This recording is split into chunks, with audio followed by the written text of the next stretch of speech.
오늘 말씀은 누가복음 19장 28절에서 48절입니다. 키워드는 이루어지는 예언들, 역사의 동참자들, 평강의 왕과 함께입니다.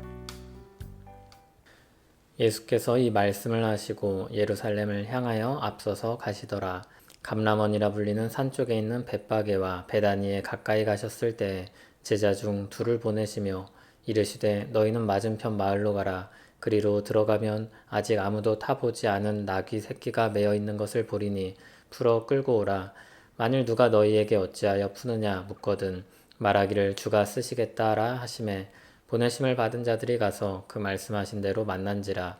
나귀 새끼를 풀 때에 그 임자들이 이르되 어찌하여 나귀 새끼를 푸느냐 대답하되 주께서 쓰시겠다 하고 그것을 예수께로 끌고 와서 자기들의 겉옷을 나귀 새끼 위에 걸쳐 놓고 예수를 태우니 가실 때 그들이 자기의 겉옷을 길에 펴더라.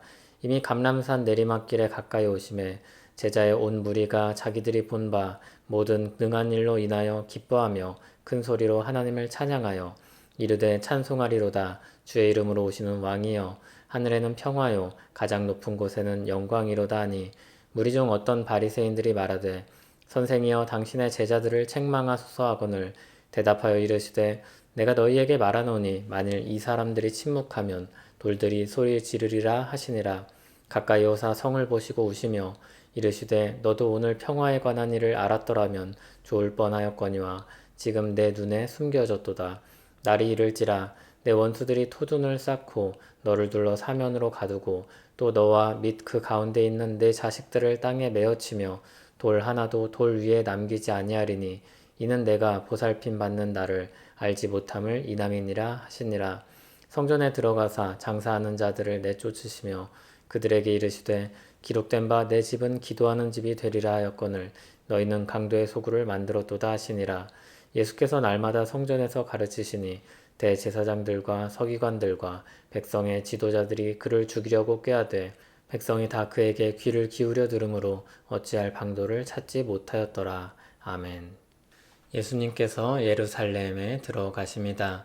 예루살렘은 선지자들의 예언이 성취되는 곳입니다. 스가랴의 말씀처럼 나귀 새끼를 타고 예수님이 예루살렘으로 들어가십니다.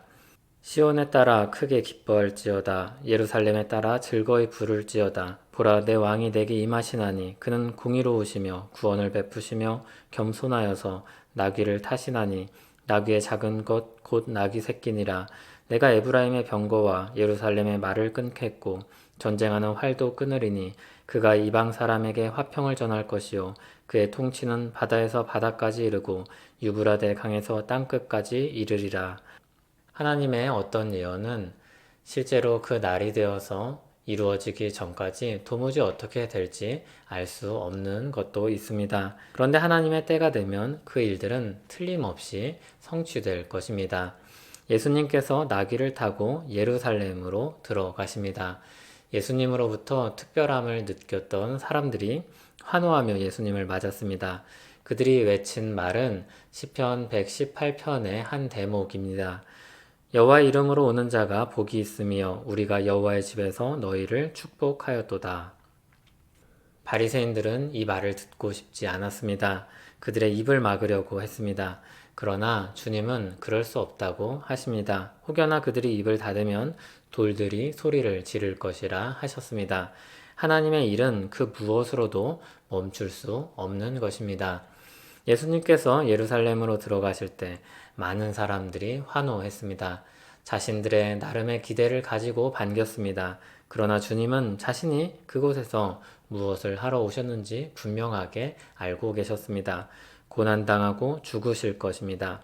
군중은 환호하고 있지만 메시아가 당할 일에 대해서 알지 못합니다.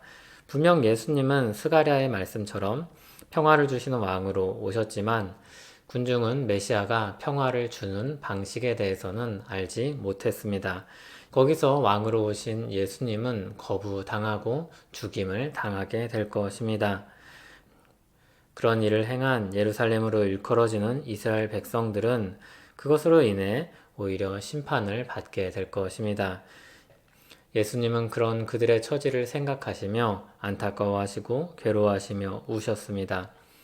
예수님은 성전에 들어가십니다. 하나님의 집은 기도하는 집이어야 하는데 지도자들의 부패로 말미암아 강도의 소굴이 되었습니다. 예수님은 거기서 장사하는 자들을 내쫓으셨습니다. 무리가 막연한 기대 가운데 예수님을 쫓고 있습니다. 대제사장들과 서기관들은 그를 죽이려고 틈을 엿보고 있습니다. 이런 긴장감 속에서 예수님은 자신의 사명을 위해 예루살렘으로 들어가고 계십니다. 예수님은 주도적으로 하나님의 뜻을 이루어가고 계십니다. 28절을 보면 예수님께서 앞서서 가셨다고 말씀합니다. 제자들을 보내 나귀를 준비하게 하신 것도 예수님이었습니다. 그분의 행보는 하나님의 뜻을 실현하는 것입니다. 그렇기 때문에 그것을 아무도 막을 수 없습니다. 그를 향해 찬송하게 하는 일도 저지할 수 없었습니다.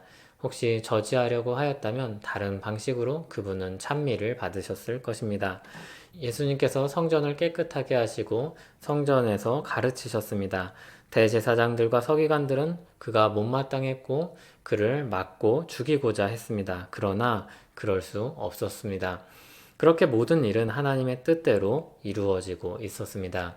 그 가운데 어떤 사람들은 그 일에 동참하였고 어떤 이들은 그 역사를 거스르고 있었습니다. 마치 하나님이 시작하신 일을 막아설 수 있는 것처럼 그 앞에 서 있습니다. 그들은 마치 하나님이 시작하신 일을 막을 수 있는 것처럼 예수님 앞을 가로막아 서려고 합니다. 할 수 없는 일이지만 할 수 있는 것처럼 그 악한 일을 마다하지 않습니다. 그렇게 어떤 이들은 죄악의 역사에 동참하고 있었습니다. 예수님은 스가랴의 예언처럼 공의로운 왕이시며 구원하시는 왕입니다. 그는 구원을 베푸는 왕이십니다. 자기를 믿고 구원받는 백성들에게 평화를 주시는 왕입니다. 그분의 걸음은 거침이 없었고 아무도 막을 수 없었습니다. 예언된 하나님의 말씀을 따라 그 뜻을 실현하셨습니다. 하나님은 그 뜻을 영원히 감추어 두지 않으시고 자기 백성들에게 알리셨습니다. 사도들을 통해 복음을 듣게 하시고 하나님의 은혜의 역사를 깨닫게 하셨습니다. 그 구원의 역사에 동참하게 하셨고 은혜의 왕국 백성으로 살게 하셨습니다. 예수 그리스도는 우리의 왕이십니다. 참 평화를 주시는 우리 왕이십니다. 좋은 왕이십니다. 예수 그리스도 안에서 우리는 구원을 얻었고 그 안에서 우리는 평화를 누리게 되었습니다. 주님은 우리에게 그 평화를 주시기 위해서 예루살렘에 오르셨고 고난을 당하셨고 십자가를 지셨습니다. 우리를 죄악에서 건지셨고 하나님의 진노를 피하게 하셨습니다. 그리스도께서 세상이 줄 수 없는 평화를 우리에게 쥐어 주셨습니다. 그 은혜의 역사를 주님이 완성하실 것입니다. 계속해서 십자가를 향해 가셨던 주님이 우리에게 온전한 평화를 가져다 주시기까지 멈추시지 않으실 것입니다. 신자의 인생은 그분과 더불어 하나님 역사에 동참하는 인생입니다. 여러분의 인생이 그런 인생임을 다시 한번 기억하며 그분과 더불어 더 힘차게 살아가는 하루하루 되기를 소원합니다. 우리에게 참 평화를 주시는 하나님 아버지, 우리 대신 당하신 고난과 지신 십자가의 은혜를 기억하며 찬송합니다. 우리가 그 은혜의 역사에 동참하게 되었습니다. 주님이 시작하신 일을 끝까지 이루실 줄 믿습니다. 그리고 그 역사에 적극적으로 동참하여 은혜의 나라 백성으로 살기 원합니다. 우리를 인도하여 주시옵소서. 예수님 이름으로 기도합니다. 아멘.